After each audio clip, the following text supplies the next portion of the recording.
Well, this is take 3, and the only thing I can say is we've got a storm brewing out here. I'm going to go ahead and finish part 3 of medical potpourri. I, I think I'm done with that. I'm going to go now to those of you that don't have a gallbladder. By the way, if you have it, keep it. Do whatever you can do to keep your gallbladder.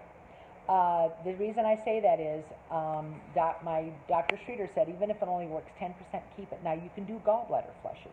Many people, because of the standard American diet, which is SAD, the standard American diet causes gallstones. Too much fat, too much fried food. So many people tell me they eat a big pizza and then had a gallbladder attack and go to the emergency room. And so, okay, if you've already got it out, I'm going to deal with that in a minute. It's under the blood. You can't do anything about it. You can't get it back. But if you have it still, keep it. And because here's the thing, your gallbladder is what it does is it helps you digest all fats and sugars, and it's connected to your liver. Okay, your gallbladder holds bile. People think, well, you don't really need it. Yes, you need it. When I was a kid, I had problems with my tonsils. They just took them out. Well, now they found out the tonsils and the appendix, which I lost, are both part of the immune system. So your gallbladder is very needed. If you have it and you have some problems, there's things you can do. You can do a gallbladder flush. You can take supplements that support the gallbladder. You can start eating more fruits and vegetables and less fats. Okay. And of course, most doctors just want to cut it out. They don't tell you you're going to have some problems. Guess what happens when you don't have a gallbladder? Then many of my patients, almost all of them, very few of them could eat different foods. They had terrible digestion problems. They had diarrhea, constipation, bloating, gas, stomach upset, etc. Someone just told me recently they've got a new syndrome. I got so tickled. They just make up syndromes. I mean, make up a syndrome. She's got a fruit.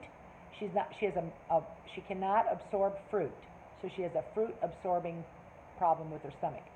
Well, I did not know this girl, but I said right away, I don't think you have your gallbladder, do you? And she said no. So I knew that her problem was that she had no gallbladder. Now here's what you can do if you don't have a gallbladder. There's some things you can do. You can take digest enzymes, and really, technically, anytime you lose an organ of some sort, there are things you have to do to supplement it. And even with cancer, people get their thyroids taken out, sadly, and they have no thyroid function or poor thyroid function. So this gallbladder problem, you can take digestive enzymes. I have posted that before on my timeline. If you will PM me, I will send you a picture. I get essential enzymes off of Amazon, and my husband and I both take them. We both have our gallbladders, but we do have some sludge, and we do have some congestion in our gallbladder, which we found out when we were scanned. So you need to do they tell you what diet you should go by when you lose your gallbladder? Probably not. You should decrease animal fat. You should decrease high-fat dairy. Go to low-fat if you eat dairy. Fried foods and high-sugar desserts are just still as bad for you. And what happens is you don't have the bile to digest them, so then your liver gets involved and your colon. I have several of my patients that they went back and forth between constipation and diarrhea due to having no gallbladder. One of the most important things you need is fiber, because fiber is the intestinal broom that cleans out the colon. So you need broccoli and Brussels sprouts and cauliflower and all kinds of different high fiber vegetables. So those are what you want to do. And the other thing you might want to think about is, if you do have some gallbladder problems, is that it could be parasites. Did you know that we have a thing called hookworms? And I know people don't like to think about parasites, and that's why I call them that, but there are many types of tapeworms, very much more common than doctors would ever know. I'm stunned at this whole medical section of problems that I never knew about until I moved to Missouri. I knew them. I was taught them in school, but they don't test for them. Other than bacteria and virus, we don't test for the other invaders. And so these hookworms, you can look them up online. They have teeny, now these are microscopic, okay? They're tiny. You can't see them without a microscope. They have tiny little teeth, and they hook on to the gallbladder, or some of the tubes that you have cystic ducts that leave the gallbladder and go into liver and the colon, and those, they hook on there and they just stay there, and they cause all kinds of problems.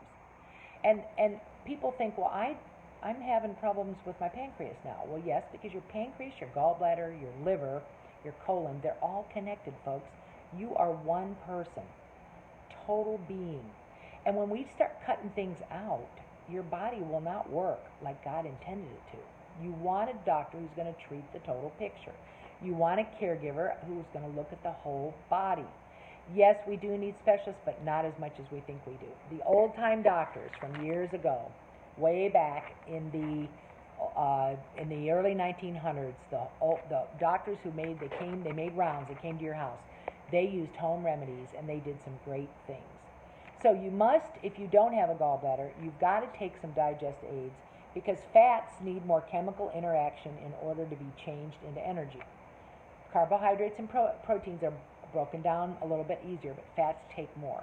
So you want to look into that. I do have once in a while, I go to a party or I go somewhere where I'm not planning on what I'm going to eat, and I get something like dairy, and I actually have a digest aid just for if I eat a small amount of dairy, because I am allergic to it.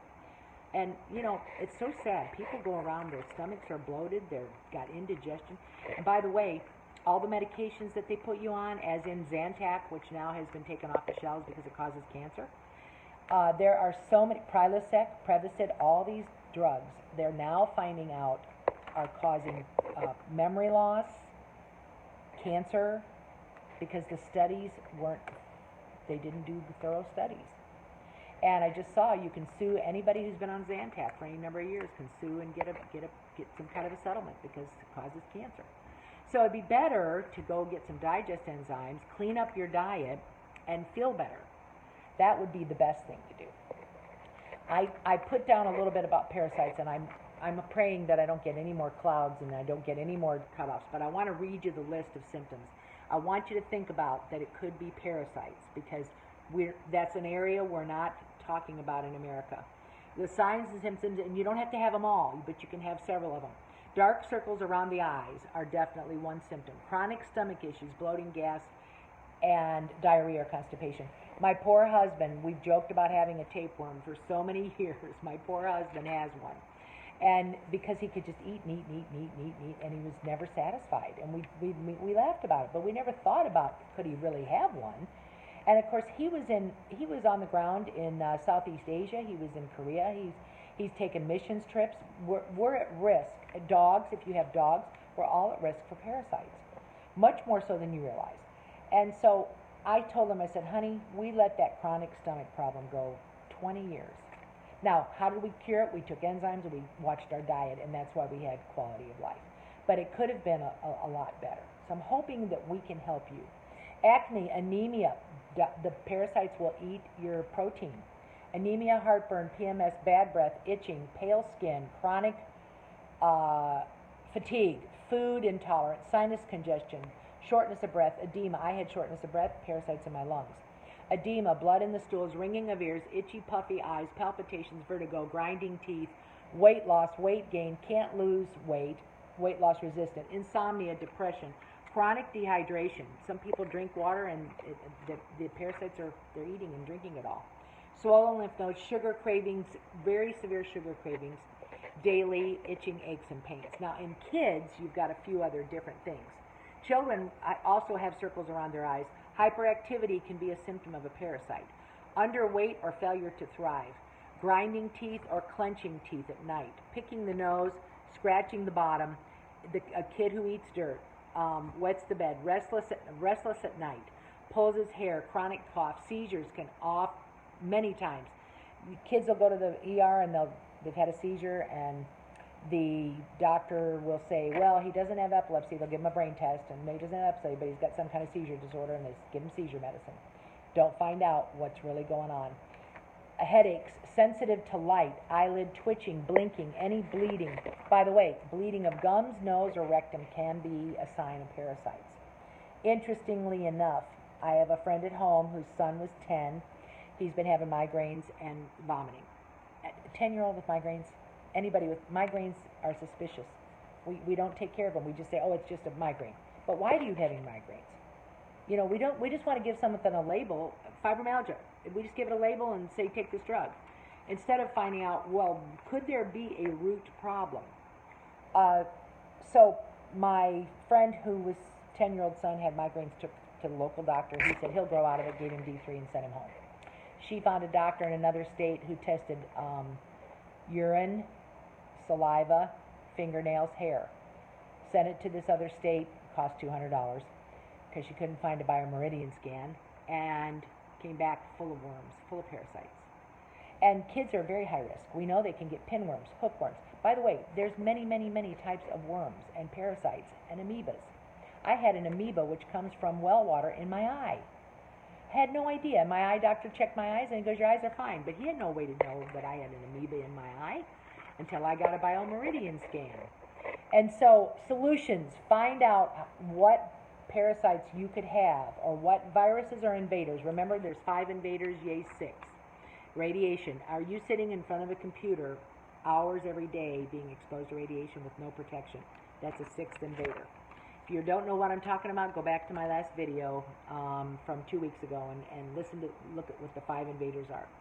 I know you want solutions, and I'm about ready to get off here. But one thing is dietary. Secondly, you can't really treat, you can do a parasite cleanse, but you may not get the right parasites out. Just like the man who had the protozoa in his throat had to have the right anti-parasite drug to kill it. Parasite cleanses abound, but again, I encourage you to get a healthcare professional, a functional medicine doctor, wellness. Google the following: DOs, functional medicine, wellness clinics, licensed nutritionists, naturopathic doctors. Within a certain, you can put within 50-mile radius. The friend I have today who called me, he got a biomeridian scan down in Dallas. He's been sick for 20 years. He's on disability. He had to quit work. He's spent so much of his own money trying to get help. He got a scan that showed that he had parasites, very serious viruses that had buried into his liver. If you've ever had mono, Epstein-Barr virus is a bad virus. It's a living thing. It buries into your livers. It buries into your organs, causes havoc with the digestive system. I hope I've given you some things to think about. I sure apologize for my technology problems. I'm looking to get that fixed. Hopefully that and my PayPal account is going to get started. Thank you to those of you who've called me, and if I have not answered and you still want some coaching, go ahead and give me a call. What I do is I take a medical history and then I give you some options and help you try to find a path to go. Definitely don't diagnose you like a doctor, but I give you options. Several people have been able to, it's been a blessing. I'm humbled, I'm thrilled. Thank you for those of you that have sent me the love offering, and I appreciate that so much. And you are what you eat and absorb. Eat lots of vegetables this week. God wants you healthy, but Satan wants you sick. Goodbye for tonight.